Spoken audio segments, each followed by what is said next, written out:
लोग कहते हैं शिव कृपा कैसे करते हैं, भगवान शंकर करुणा कैसे करते हैं, कृपा कैसे करते हैं। तो ये ऑनलाइन शिव महापुराण की कथा को देख लो। तुमने सोचा भी नहीं था कि कृष्णेश्वर में बैठकर कथा का लाभ लेने का मौका मिलेगा और शिव की कृपा है, शिव की करुणा हो गई, दया हो गई। जो हम सोचे ना हो, जिसका हमने विचार भी ना रखा हो, जिसका हमने कोई विचार कर कर अपने मन में, अपनी चित्तवृत्ति में, अपनी बुद्धि में, अपने मन में हम सोच कर भी ना रखे हो, और तो भी मेरा देव अधिदेव महादेव, मेरा करुणा सागर शिव, मेरा दया सागर भगवान शंकर, कृपालु का करुणा सागर मेरे ओगरदानी मेरे शिव कृपा कर दें और कुछ कार्य आपका और हमारा हो जाए, तो हमें समझ में आता है कि शिव ने कृपा करी है, भगवान शंकर ने करुणा करी है, दया करी।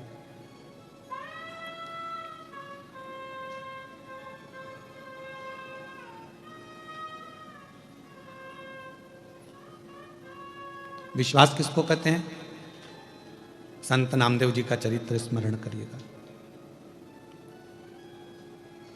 कि विश्वास किसको कहा गया, भरोसा किसको कहा गया। मुझे दूसरे गांव में काम है, मुझे दूसरे गांव में जाना है, नामदेव नामा हरि विट्ठल को दूध का भोग लगा देना, पांडुरंगा को हरि विट्ठल को ये दूध का भोग, कटोरे में दूध भरना और भोग लगा देना। नामा नामदेव जी महाराज सामने दूध का कटोरा रख दिए, प्रार्थना करी कि आप ये दूध आरोग लेना, आप ये दूध पी लेना, स्वीकार कर लेना। और नामा चले गए। नामदेव जी यहां वहां, 8 वर्ष का बच्चा है, 8 वर्ष का बालक है, और जब 8 वर्ष का बालक है, 8 वर्ष का बच्चा है, घूमने इधर उधर चले गए, वापिस आए तो हरि विट्ठल ने तो वो दूध पिया ही नहीं था। हरि विट्ठल तो वो दूध पिए ही नहीं। अब जब हरि विट्ठल ने वो दूध नहीं पिया, तब नामा को लगा, नामदेव जी को लगा, क्या मेरी सेवा में कोई कमी रह गई है? आप आए नहीं और सुबह हो गई, मेरी पूजा की थाली धरी की धरी, क्यों नहीं आए?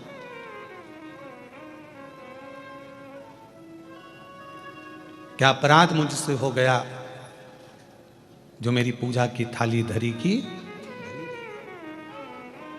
और आप आए नहीं और सुबह हो गई, आप आए नहीं और सुबह हो गई, मेरी पूजा की थाली धरी की धरी रह गई। आप आते नहीं, अपराध बताते नहीं, प्रार्थना में मेरी क्या कमी रह गई। आप आते नहीं, अपराध बताते नहीं, प्रार्थना में मेरी क्या कमी रह गई। आप आए नहीं और सुबह हो गई, मेरी पूजा की थाली धरी की धरी। क्यों नहीं आते? नामदेव जी ने कटोरा रखा है दूध का। प्रभु पिताजी थे जब तुम पीते थे। अब नामदेव जी ने कभी जाकर तो देखा नहीं कि इनके पिताजी दूध उनको पिलाते भी थे कि नहीं पिलाते थे,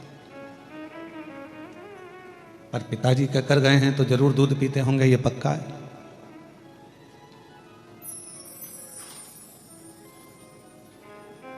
चांदी के कटोरे में दूध भर लाई, चांदी का कटोरा,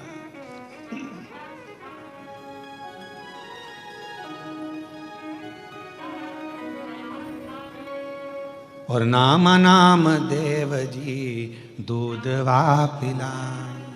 चांदी का कटोरा है, दूध भरा हुआ है, ले पियो। अब भगवान कोई पिए? पाषाण की मूरत दूध पीने लगे। बहुत विनय करी, निवेदन करा, प्रार्थना करी, पर भगवान नहीं आए। आखिरी में नामदेव जी ने जिद पकड़ लिए, तुम नहीं खाओगे मैं नहीं खाऊंगा, तुम नहीं पियोगे मैं नहीं पीऊंगा,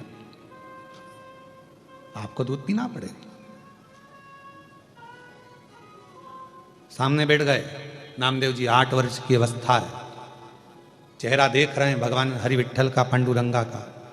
और क्या देखते हैं नामदेव जी महाराज की, थोड़ी देर बाद हरि विट्ठल की वो मूर्ति में हलचल होती है, झुकते हैं, चांदी का कटोरा उठाते हैं और भगवान दूध पीना प्रारंभ करते हैं।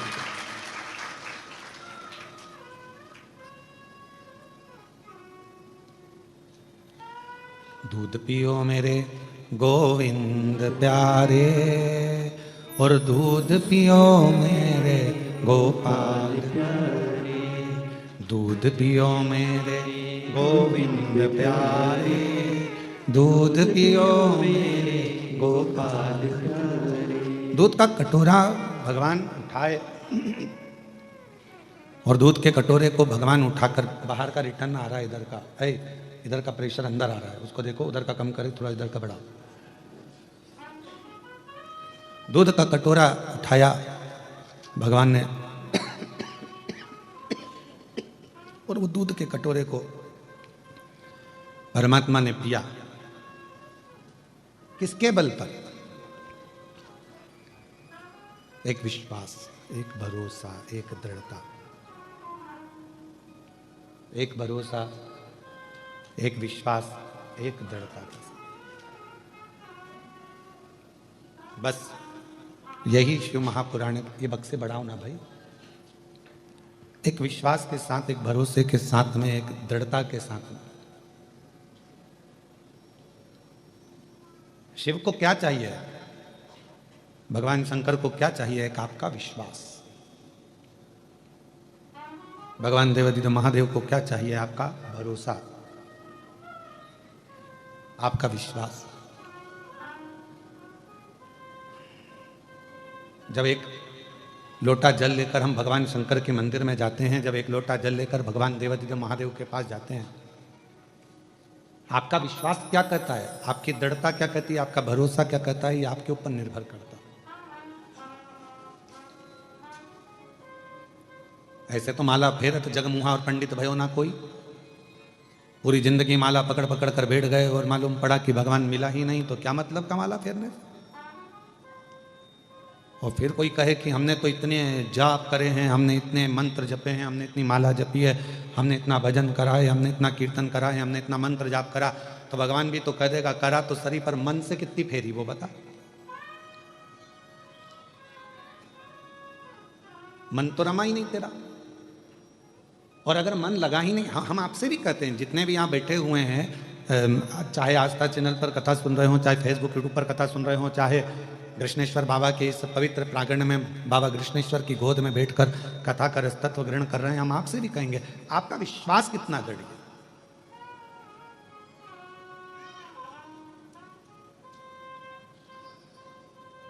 आपका भरोसा कितना दृढ़ है। ये जितने बाहर बैठे हैं और भी आप लोग भी जो अंदर बैठे होंगे, आप दरवाजे पर आके खड़े हो गए होंगे, तो आपने क्या सोचा होगा? विश्वास लेकर आए थे ना, भरोसा लेकर आए थे ना कि कैसे भी अपन को अंदर जाने का मौका तो मिल ही जाएगा। और विश्वास था तो आप लोग अंदर आ गए कि नहीं आ गए? बोलो, जम के बोलो जरा। आए ना? पहुंचे ना?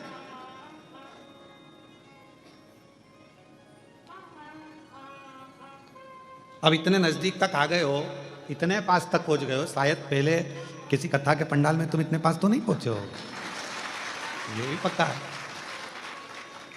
तो जब तुम इतने नजदीक तक आ गए हो, एक लोटे जल के बल पर खसकते खसकते खसकते खसकते खसकते खसकते तुम इतने करीब में आ गए हो, तो अब बाबा तुमको छोड़ने वाला है क्या?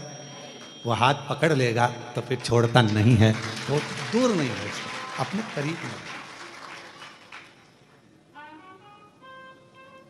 और तेरी कृपा का क्या है भरोसा, कब किस पर हो जाए, जरा सी हम पर कर दो, जरा सी हम पर कर दो, जिस पर भी हो गई तेरी कृपा करुणा वो भव पार हुआ, भव पार हुआ। पापी हो चाहे जितना उसका भी बाबा उद्धार हुआ, उद्धार हुआ।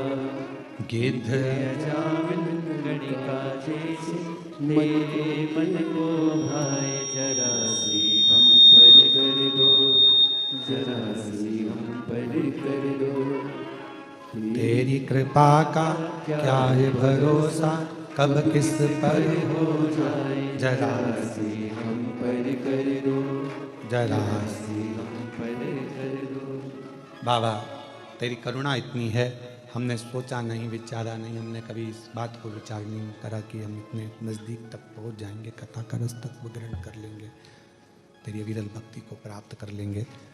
पर भगवान तेरी कृपा, तेरी करुणा, तेरी दया ऐसी है, करुणा ऐसी है, दया ऐसी है, कृपा ऐसी है कि उस करुणा कृपा दया के बल पर हम जानते हैं कि तेरी करुणा, तेरी कृपा, तेरी दया हमको तेरे करीब में लेकर जाएगी, हमको तेरे पास लेकर जाएगी, हमको तेरे नज़दीक लेकर जाएगी। और ये विश्वास, ये भरोसा, ये दृढ़ता हमें है।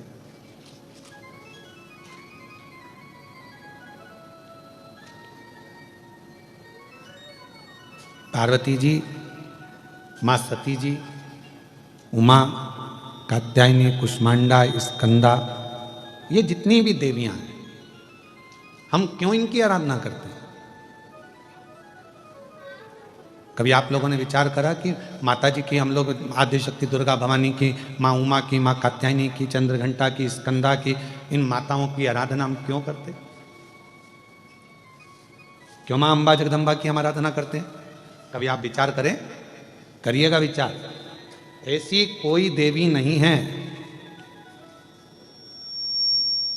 ऐसी कोई माता, जगत जननी दुर्गा भवानी के जितने स्वरूप का आप दर्शन करेंगे, ऐसी कोई देवी नहीं है जिन्होंने शिव की आराधना नहीं करी।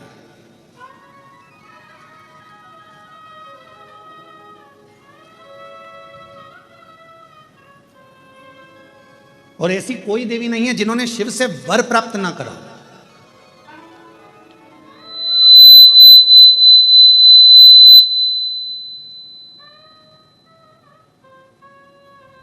और सबसे बड़ा वर एक ही लिया माता रानी ने, जगत जननी दुर्गा भवानी ने, जगदम्बा ने भगवान देवादिदेव महादेव से जो वर मांगा, जो वर की कामना करी, तो उन्होंने एक वर सबसे प्रबल मांगा। उन्होंने कहा, हे भोलेनाथ वर दीजिए, जब आद्य शक्ति इस देवी की मूर्ति की कोई दर्शन करे, उस पर शिव की कृपा आद्य शक्ति के साथ सदा बनी रहे, ये वर दीजिए। मतलब फिर वही विद्येश्वर संहिता का संवाद आ गया। शिव महापुराण की विद्येश्वर संहिता कहती है, श्री शिवाय नमस्तुभ्यम बोलने वाले के मुख का मात्र कोई दर्शन कर लेता है तो उसको अश्वमेध यज्ञ का फल प्राप्त हो जाता है। समझना जरा कथा को बहुत सावधानी से। श्री शिवाय नमस्तुभ्यम का कोई मंत्र जाप कर ले और उसके मुख का मात्र दर्शन कर लो तो हमारे जीवन के सारे संचित पाप जितने भी हैं वो नष्ट हो जाते हैं।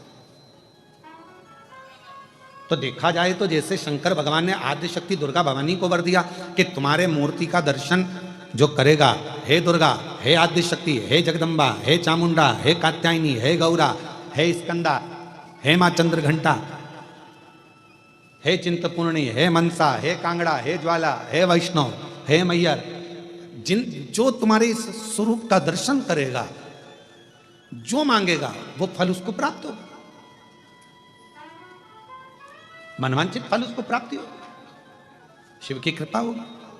तो वही की वही बात तो यहाँ शिव महापुराण की विद्येश्वर संहिता में लिख दिया। विद्येश्वर संहिता में लिखा कि श्री शिवाय नमस्तुभ्यम का जाप करने वाले, श्री शिवाय नमस्तुभ्यम के मंत्र का उच्चारण करने वाले, श्री शिवाय नमस्तुभ्यम को बोलने वाले के मात्र मुख का दर्शन कर लीजिए। अगर मुख का दर्शन कर लिया तो हमारे जीवन के जितने संचित पाप हैं वो सब नष्ट हो जाते हैं और अश्वमेध यज्ञ का पुण्य फल हमें प्राप्त हो जाता है।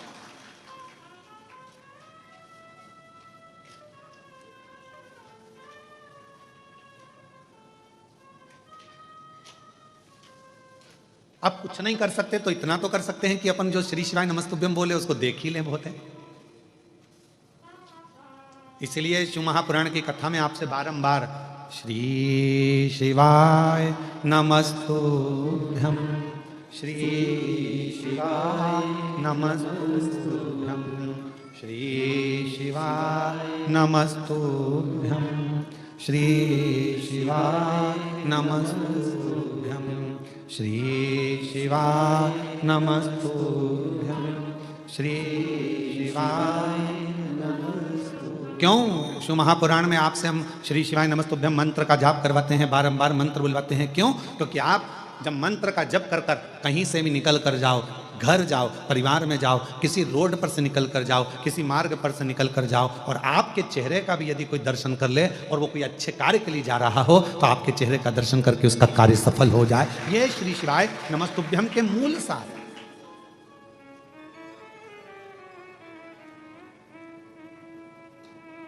ये मंत्र की मूलता है।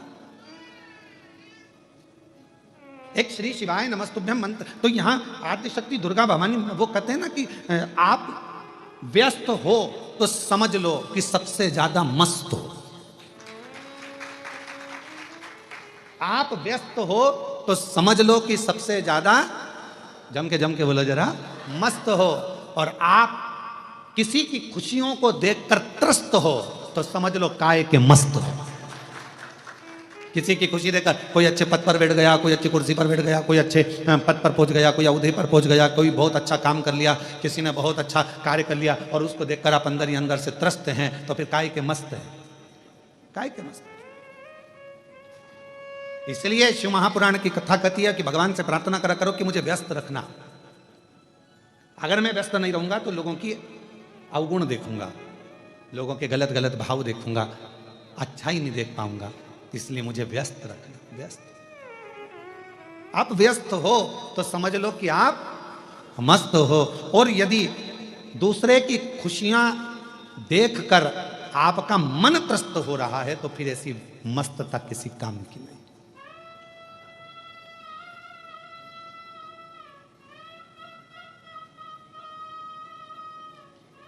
ऐसी महाराज शिव महापुराण की कथा कर रही है, भगवान शंकर का चरित्र कर रहा है। मेरी जितनी आद्य शक्ति दुर्गा भवानी, मेरी माँ जगज्जननी, पार्वती माँ, जितनी माता हैं, ये कहीं ना कहीं शिव की स्तुति करती हैं। और शंकर भगवान इनको प्रेरणा देते हैं कि किन असुर का संहार करना, किन दुष्टों का संहार करना।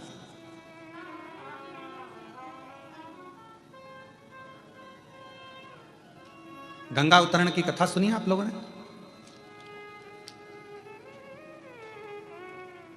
जम के बोलो, गंगा जी की कथा सुनी? गंगा जी कैसे आई थी, भागीरथ जी ने तप करा, और भागीरथ बाबा ने तप कर कर 60,000 जो राख के ढेर थे उनकी मुक्ति के लिए गंगा जी को लेकर गंगा मैया पृथ्वी पर आई। और यदि आप कथा सुने तो आपने गंगा जी की कथा तो सुनी, पर कभी आपने सरयू माता की कथा सुनी कि सरयू जी जो राम जी की अयोध्या में बहती है, अवधपुरी में बहती है, उस माँ सरयू को लाने वाले कौन थे? माँ सरयू पृथ्वी पर कैसे आ गई? माँ सरयू थी कौन? ये सरयू माता कौन थी? कहाँ रहती थी? कैसे आ गई पृथ्वी पर? कभी इसका स्मरण आपने किया?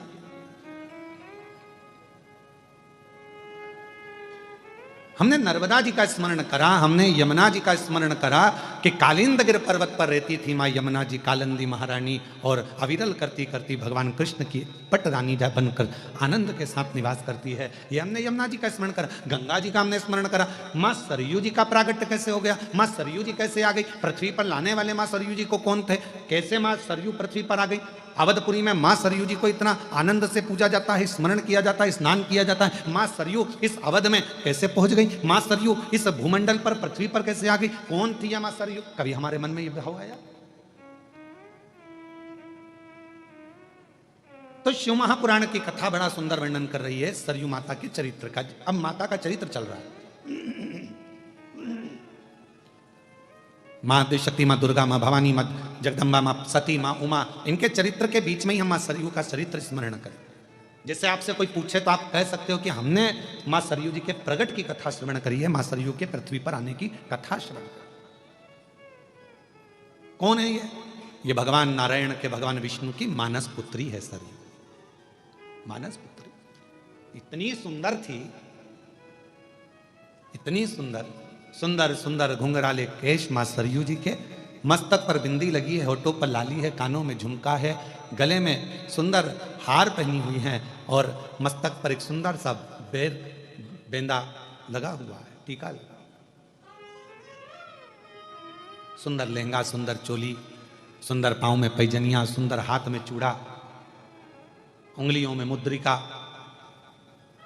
भुजबंद करधना, लंबी लंबी चोटी, केश खुले हुए, और मां सरयू पूरे बैकुंठ में भ्रमण कर रही है, पूरे बैकुंठ।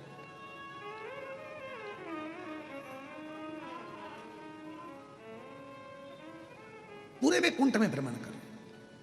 और भ्रमण करती करती मां सरयू आज अविरल आनंद के साथ कभी ब्रह्मलोक चली जाती हैं, कभी बैकुंठ लोक चली जाती हैं, कभी गौलोक चली जाती हैं, कभी इंद्र के पास चली जाती हैं, कभी कहीं भगवान नारायण की मानस पुत्री है, भ्रमण करती रहती है। और इनका एक नियम बड़ा प्रबल है, मां सरयू जी का सबसे प्रबल नियम है मां सरयू का, कि मां सरयू भगवान नारायण की मानस पुत्री हैं। और ये कब उत्पन्न हुई? जिस समय पर भगवान विष्णु, भगवान नारायण, भगवान शंकर की ध्यान मुद्रा में बैठे हुए थे और उनका स्मरण कर रहे थे, उनके स्मरण के उस भाव के जल से ही मां सरयू का प्रागट्य। भगवान नारायण की मानस पुत्री मन से प्रकट हुई है, भ्रमण कर रही हैं। स्कंद पुराण का ये चरित्र वर्णन करता है, मां सरयू जी कभी ब्रह्मलोक जाती हैं, कभी भगवान बैकुंठ लोक में भ्रमण करती हैं, कभी गौलोक में भ्रमण करती हैं, सुंदर आनंद के साथ में मंत्र जाप करती जाती हैं, शिव नाम नारायण नाम करती जाती है।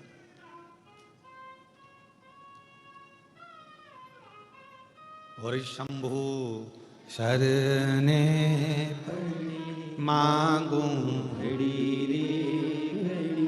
दुख काटो, दया करीन दर्शन ओ शंभु शरणे मांगू घड़ी रे, दुख काटो दया करीन दर्शन। मां भ्रमण कर रही है बैकुंठ में, मां भ्रमण कर रही है ब्रह्मलोक में, मां सरयू भ्रमण कर रही हैं गौलोक धाम में, और बड़े आनंद के साथ घूम रही थी। तभी वशिष्ठ बाबा ने देखा कि भूमंडल पर जीव पाप से ग्रसित हो रहा है, और इस पाप से ग्रसित व्यक्ति के जीवन में यदि एक बार भी कोई ऐसे स्वरूप का दर्शन हो जाए कि जिसके दर्शन करते से ही जीवन के सारे पाप नष्ट हो जाएं, तो वो कौन हो सकती है? अब वशिष्ठ बाबा ने तप किया, और वशिष्ठ ऋषि ने तप कर वशिष्ठ बाबा जब तप करने लगे, ब्रह्म ऋषि वशिष्ठ जी जब तप करते हैं, और तप करते करते उनके ध्यान में आया कि एक है भगवान नारायण की पुत्री, मानस पुत्री सरयू, जिसका केवल स्वरूप का भी अगर कोई दर्शन कर लेगा तो उसके पाप संचित समाप्त हो जाएंगे। ऐसी सरयू को जाना, सरयू को जाना। शायद इस प्रसंग को आस्था चैनल पर और शायद सोशल मीडिया पर पहली बार कोई इस चरित्र का स्मरण कर रहे होंगे, मां सरयू के प्रागट्य का, मां सरयू के पृथ्वी पर आने का।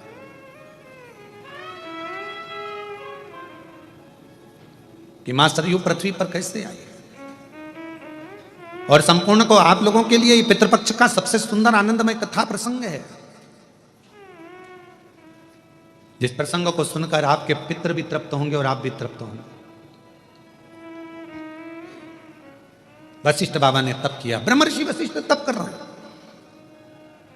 किसको मैं लेकर आऊं, किसका स्वरूप का दर्शन करूं जिससे संचित पाप नष्ट हो जाए मनुष्य के।